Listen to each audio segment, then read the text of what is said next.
क्या आप जानते हैं कि फ्रांस के एक छोटे से शहर में 101 वर्षीय बुजुर्ग महिला, जिन्हें 9 मई 2024 को भारत के राष्ट्रपति भवन में देश के सर्वोच्च चौथे नागरिक पुरस्कार पद्मश्री से नवाजा गया है, जिन्हें पुरस्कार प्राप्त करते देख हमारे देश के प्रधानमंत्री नरेंद्र मोदी जी भी भावुक हो गए।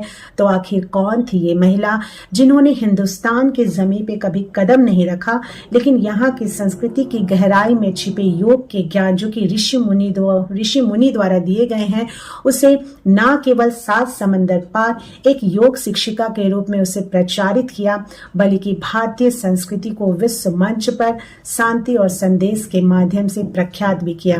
तो चलिए जानते हैं इस महत्वपूर्ण व्यक्तित्व का नाम। तो इस महत्वपूर्ण व्यक्तित्व का नाम है चार्लोट चॉपिन, जो कि फ्रांस की हैं। 101 वर्षीय महिला ने 50 वर्ष की उम्र में जब शरीर की हड्डियां कमजोर हो जाती हैं और लोग बिस्तर पकड़ लेते हैं, ऐसे में उन्होंने अपनी मजबूत इच्छा शक्ति के माध्यम से यह दर्शाया कि अगर शरीर कमजोर हो लेकिन मन मजबूत हो तो सफलता की सीढ़ी को सरलता से प्राप्त किया जा सकता है। एक महत्वपूर्ण व्यक्तित्व के रूप में उन्होंने 7 समंदर पार भारत की संस्कृति और ज्ञान के माध्यम से हजारों लोगों को योग के द्वारा निरोग रहने की शिक्षा दे रही हैं।